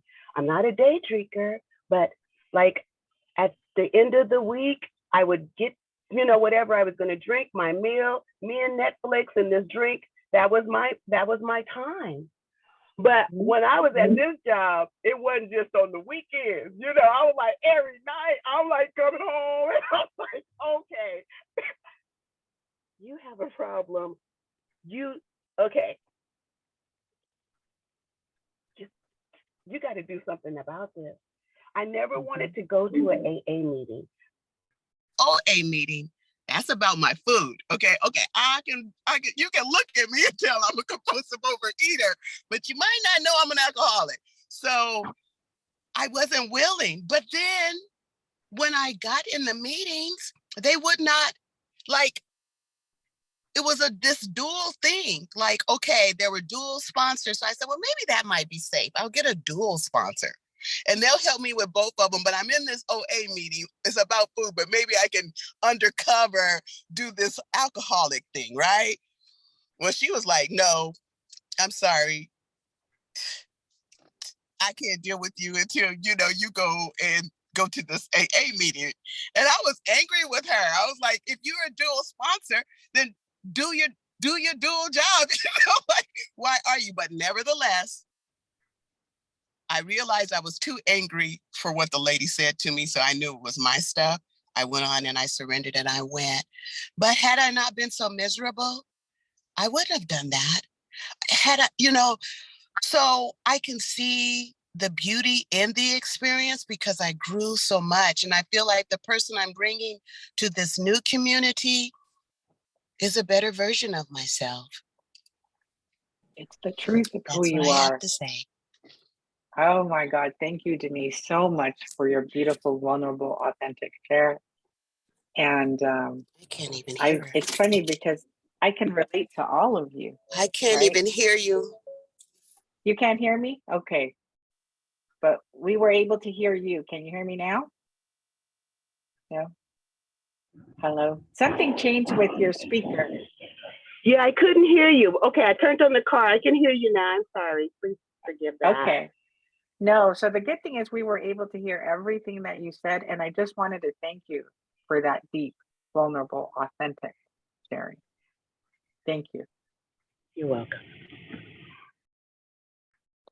All right, Ebony.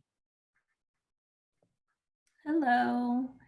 Thank you for creating this space, and thank you for everyone here that's sharing, because it just feels so good to be, I'm gonna try not to cry, but to feel like I'm in a space that people get it. Because sometimes I feel lonely, like I'm here, like very high, and no one is there yet, So it just feels good to be in a space where it's like, there are other people trying to heal, trying to get deeper, and trying to be good.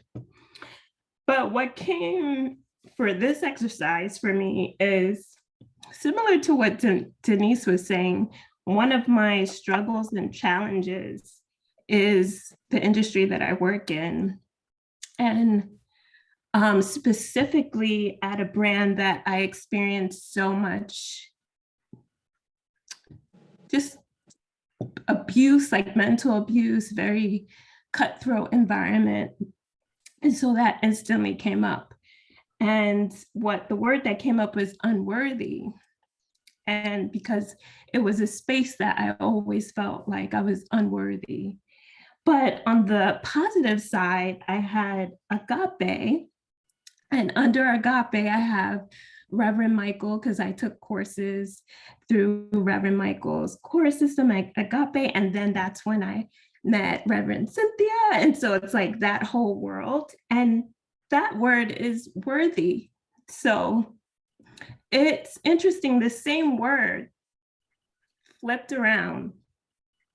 So it made me wonder, is that because it's feeling unworthy and then finding a space and an environment and a community where I feel worthy, is that an area that I'm constantly going to have to work on? Or does it mean that finding that community is something I've come out of it and I will, I don't think you ever really master it, but how does that, go ahead.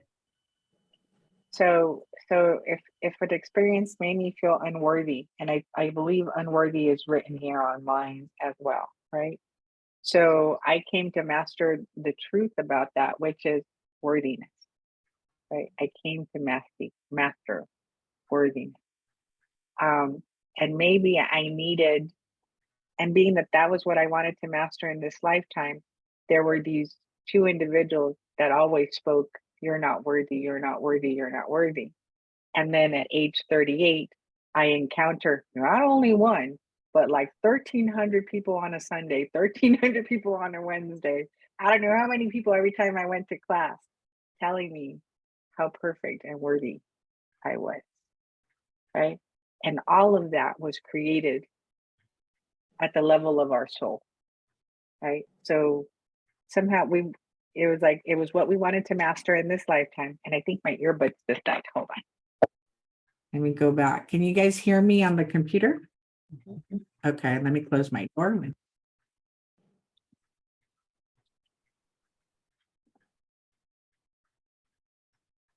So I don't want to tell you that Hold on 1 second. the way so that, and we're still good? You can still hear me? Okay. So I don't want to tell you that worthiness is something that you're done with, because I have no way of knowing. Your soul, your higher self, and God knows where you're at. What I can tell you is that if there's still a feeling of, I don't know that I belong when I'm in a certain setting, then there's more work for me to do. Because the truth is that I belong on this planet.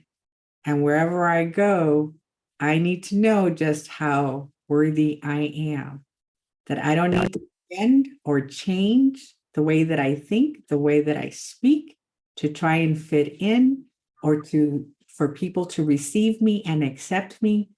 I'm going to be me, and you can accept me or reject me. And it's not going to have an effect on me one way or another.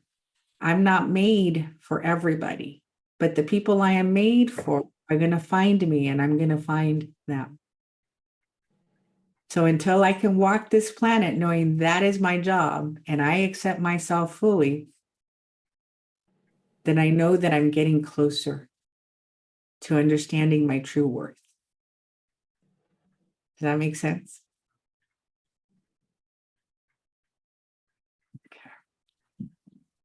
So until we get to the truth of it, there's probably some more work for us to do, but it doesn't have to be as difficult. It doesn't have to be as challenging, because it's already got your attention that there's a belief within you that is not true.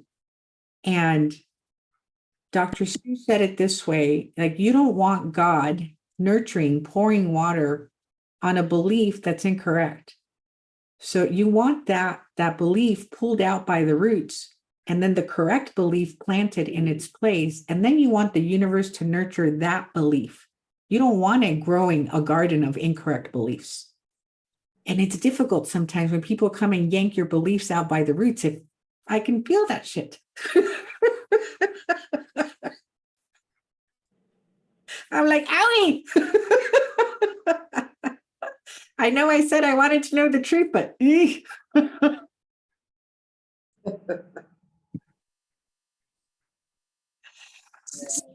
until I know the truth completely for what it is, then there's going to be some cultivating, some gardening, but we are at the hands of the most beautiful, loving presence who only loves us and just wants us to know the truth about ourselves. And we can't stop before we get to that place.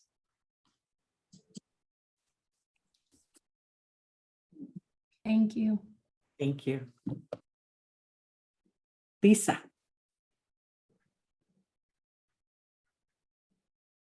Hello. Oh my God. Just what you said.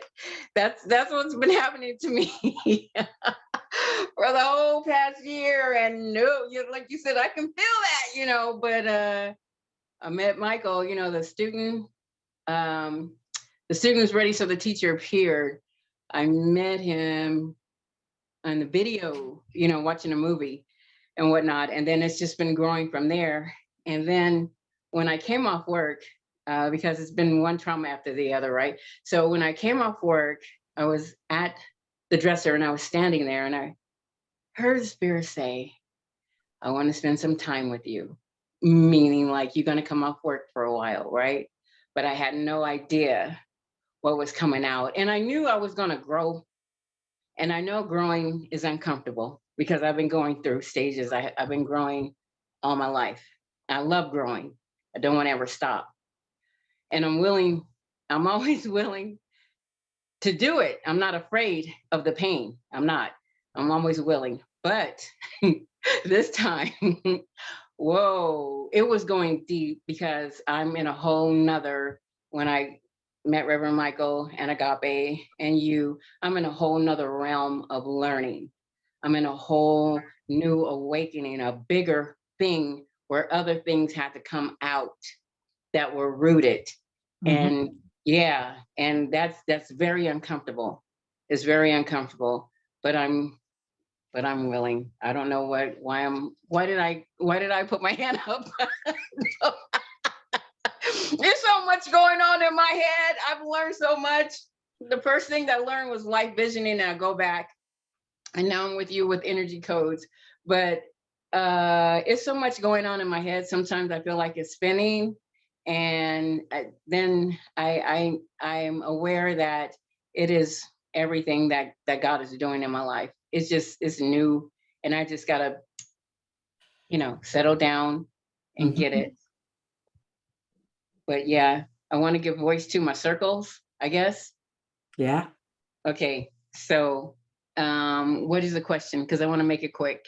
So just know that the words and the feeling in the second circle are what you came to master. And does that change the way that you look at the bus stop? Oh, absolutely. I get the changing the perspective, because I'm really actually loving people that I thought were the enemy. Correct. So I found a way. I always love people, and I love people where they're at.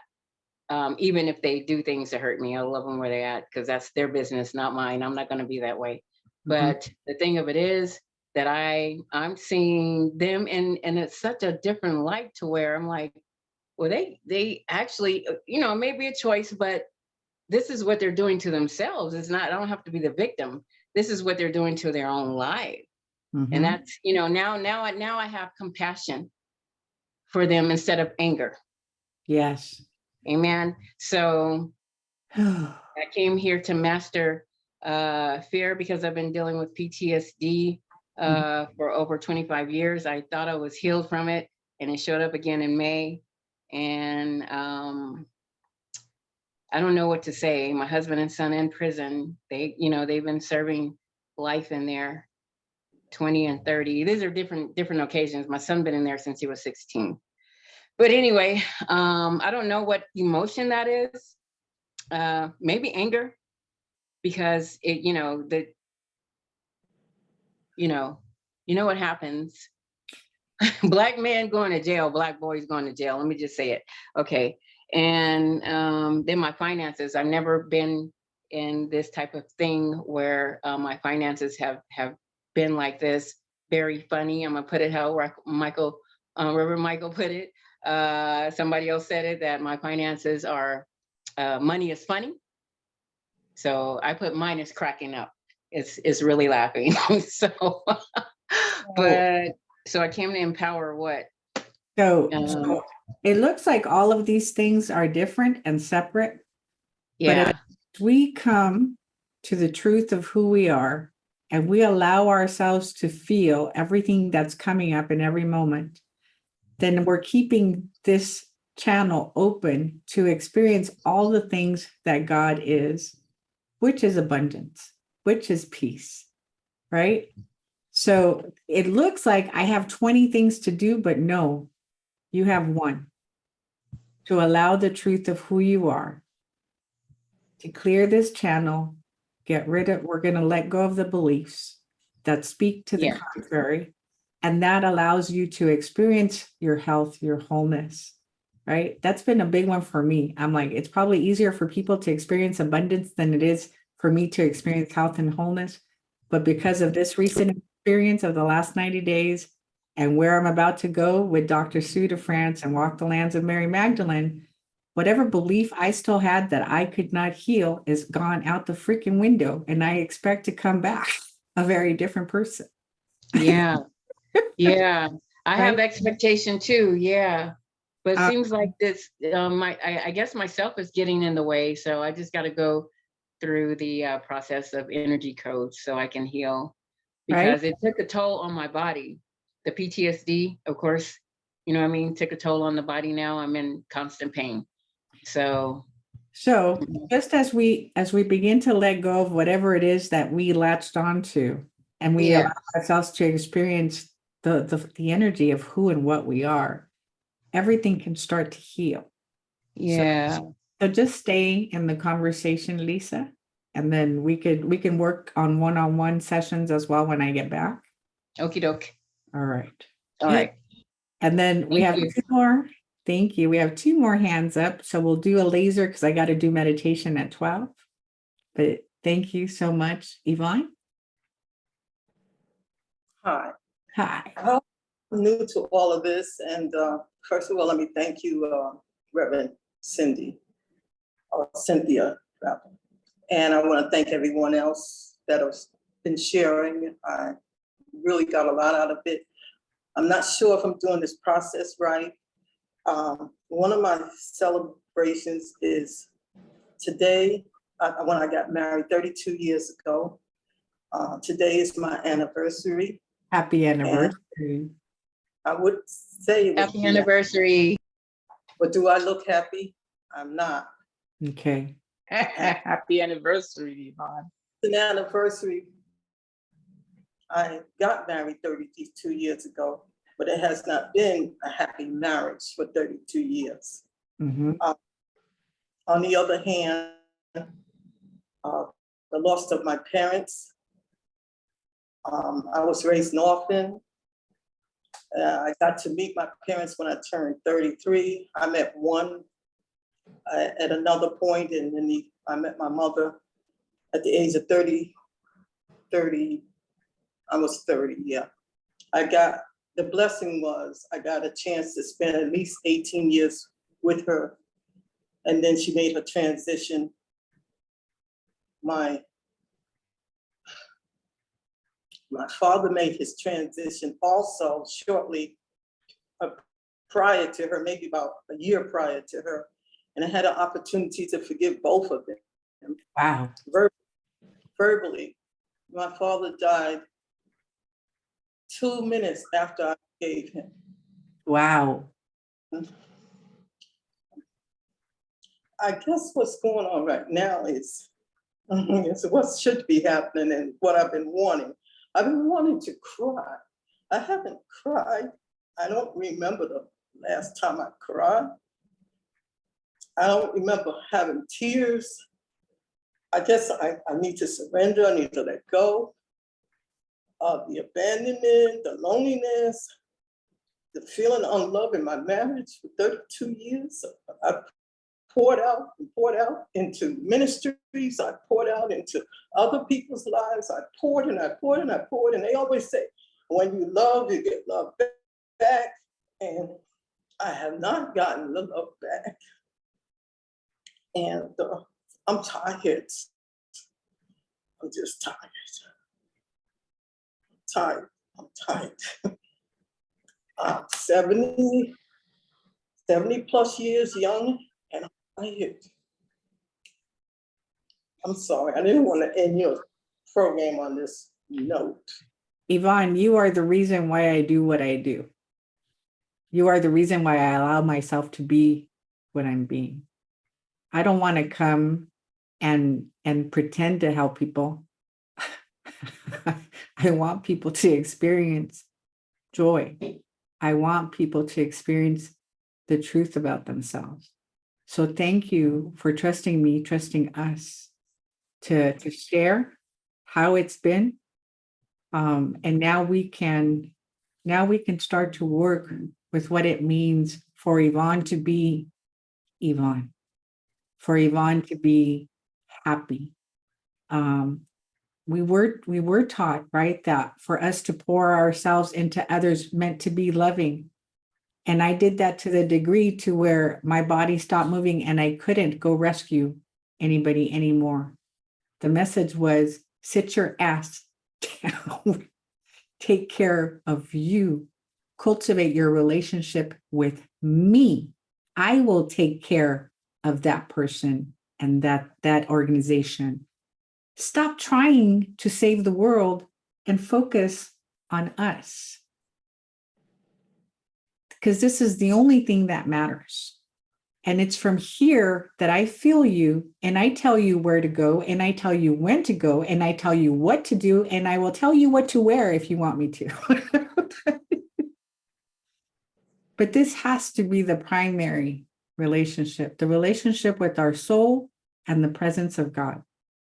And it is from this place, this last message that I got, that I am your source, even for love. not man with breath in his nostrils. Not your husband. I might give you a husband that treats you lovingly, but your primary relationship is with me. Right. So thank know you. that what you're saying is true. I hear that. And I've heard that in my spirit. I just thought it was selfish for me to be that way. But I hear you. And that's a confirmation from what I've been hearing. You know, the spirit would say to me, stop seeking me in this and this philosophy and that person in this area and come straight to me. And I just didn't. So thank you so much for sharing. I'm glad that I got a chance to meet you, that our paths got to cross. And I'm looking forward to changes that will take place. I'm looking forward to it also. Okay. Thank you. And we have Carver, or no, CC, or is it Caver? I'm not sure. Are you still there? Yeah, I am, sure. Yeah, it does say CC, I think. I'm off camera because I just got home from the hospital and I got that hospital look. So I think this can be very laser. A week ago, I was going to the beach. I live in Massachusetts, Boston, Massachusetts. And every week I made it a goal to go to the beach. So last week was my last beach day.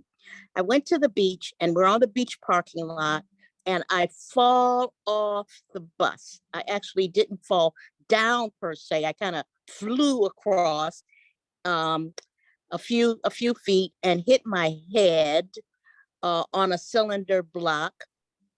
And all of a sudden, I mean, it was a very dramatic scene, like in a movie.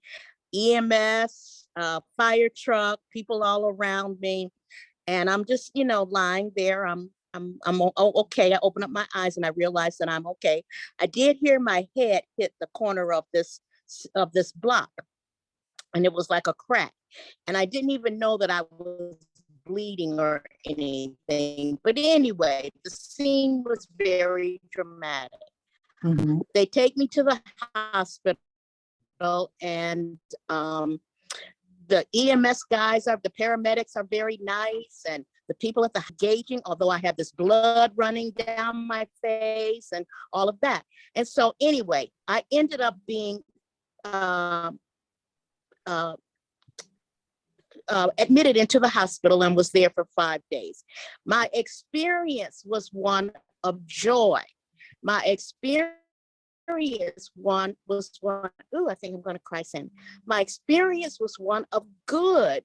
And I'm a licensed science. I can't really come to grips. What I'm really trying to figure out in this circle is like, I feel like I was there I received love, but I feel like I was also there to give the love. Yes. And I felt like the light, you know, like that's what I experienced. And so my question is, or what I'm trying to figure out is, okay, God, why did it have to be so dramatic? You know, it was very, very, very dramatic. You know, it's almost laughable to me because it looked so bad, but I was not feeling bad. And so part of my experience has been to really look beyond the physical. And so I think I experienced that. I experienced light and love, but why did it have to be so dramatic? So anyway, and so my experience was falling down, but I couldn't. So anyway, that's my story. Okay. Well, I'm in agreement with you. I believe that sometimes we are brought to these organizations, institutions, and places to simply shine the light and the love that we know as people are walking through some of the darkest moments in their own life, and they don't have anything to lean into. They don't know that they have something to lean into. Yes. So I do agree with you on that. I don't know why the severity of the experiences sometimes. But what I do know is that when we're consciously engaging with spirit and our own higher self, Dr. Shu talks about how when we're constantly working on this inner world, We don't need the outer world to come knocking on our door because we're already here. Right? Ah, Uh-huh. that's beautiful. Yep. So the outer world is only ever knocking on our door, tapping us on our shoulder, tripping us and pushing us when it needs to get our attention. But if I'm constantly coming inward on a regular basis to do this work, then I don't need that kind of stuff to happen for me. And I'm not saying that that's the case every single time, but that's part of the reason. Well, I appreciate that so much. And so I'll close with this because you really did give me a great key. I think I'm being asked to be of greater service. And I've been kind of dilly-dallying for a while.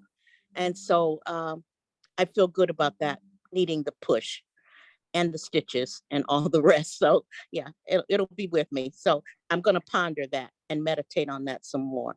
Thank you so much. And thank you, everyone. So thank you everyone for being here. I can't tell you how much I've gotten out of our time together today. I know that I've healed a lot just being here with you. And I hope that it was beneficial for you. I will be traveling with Dr. Sue to France as of tomorrow. The lands that we're walking to are very powerful places. It's Mary Magdalene. Her job was to carry Jesus's teachings. And so I plan on allowing myself to be worked on by her and teachings. And then I want to come back and I want to share it with you. So if you're ready, I'll pray us out. And I look forward to seeing you when I get back. And so I'm inviting everybody to turn within in this moment. And so how grateful and thankful I am for experiencing being able to be held in such a safe and loving space, to be able to share so authentically, so vulnerably, and know that the only thing that's coming back at me is love. And so I'm grateful that we each got to experience that today, what it means to walk in this world without having to put on our protective armor, and discovering what it means to be more and more of who we truly are. And so I'm blessing each individual here that is listening live, those that will listen later, to know that we truly are, all of us, being cultivated, guided, prepared, nurtured, supported, loved back into our wholeness, so that we may beam this truth out of our beingness, and people that see us become curious about what it is that lights us up from within. And so I'm blessing our time together, blessing our hearts, blessing our wounds, blessing our wholeness, blessing our power. Just simply knowing that we truly are courageous beyond anything that we could even begin to imagine. And so I release this word by saying, and so it is. Amen. I'm sorry. Thank you. Thank you. Thank you. Thank you, everyone. Thank you, Rev. Thank you. Have a beautiful Thank you. Have a blessed day. Enjoy